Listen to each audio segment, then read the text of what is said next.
নীলুর পাঠশালায় আপনাদের সকলকে স্বাগত। আশা করি সকলে খুব ভালো আছেন, আমিও খুব ভালো আছি। চলুন, যা গরম পড়েছে এই গরমে আমি আজ নিয়ে এলাম আম পোড়ার শরবত। প্রথমে আমগুলোকে, 3টে আম নিয়েছি আমি, আমগুলোকে পুড়িয়ে নিলাম। পোড়ানোর পর আমি গোটা জিরে, গোটা মৌরি আর তার সাথে আমি একটু পুদিনা পাতাও সেঁকে নেব, কিউমিন, মৌরি, সপ আর কোরিয়েন্ডার ভালো করে ভেজে নেব।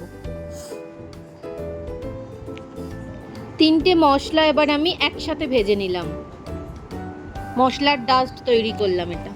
দেন আমগুলোকে খোসা ছাড়িয়ে নিলাম, পোড়া আমগুলোর ভালো করে খোসা ছাড়িয়ে জলে ধুয়ে নেব।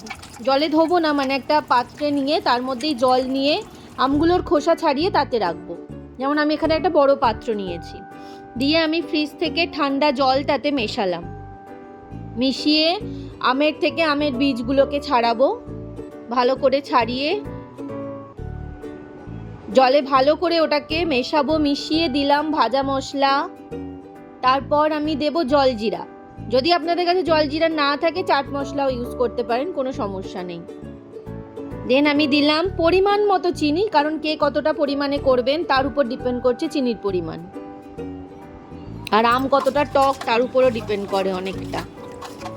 ভালো করে সেটাকে আমি মিশ্রণটাকে ভালো করে রেডি করব, শরবতটাকে ভালো করে গোলাবো যাতে চিনিটা রেডি হয়ে যায়, চিনিটা যাতে তলায় না পড়ে থাকে।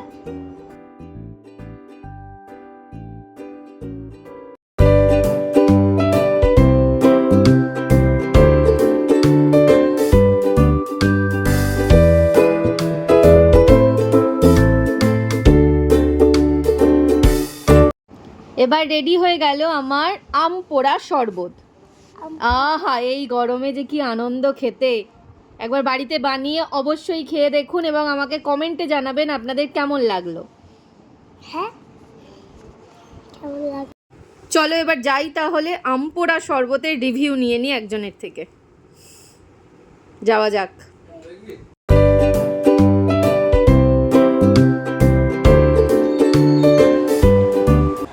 খেয়ে বলো কেমন হয়েছে, ফিডব্যাক দাও।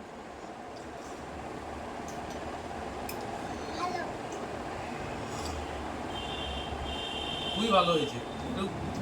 আমি তো টকটা কম খেতে পারি, টকের চোখটা বন্ধ হয়ে যাচ্ছে। হ্যাঁ, এক চোখ মারছো আর কি, সেটা কিছু মনে করবেন না আপনারা, ও টক খেতে পারে না একদমই। এটা সাজানোটা, ডেকোরেশনটা খুব ভালো হয়েছে। এটা দেখে শেষ একটা মনে পড়ে যাচ্ছে, আমরা জিরাটের দিকে একটা হোটেলে খেতে গেছিলাম, রেস্টুরেন্টে।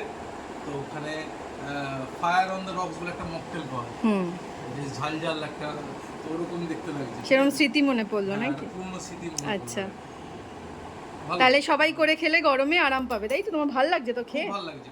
ওকে ওকে। বেশ, আর এই আমের পাল্পগুলো হ্যাঁ হ্যাঁ হ্যাঁ হ্যাঁ, তার জন্য আর ভালো লাগে। পোড়া পোড়া পাল হবে। ওকে, থ্যাংক ইউ সো মাচ।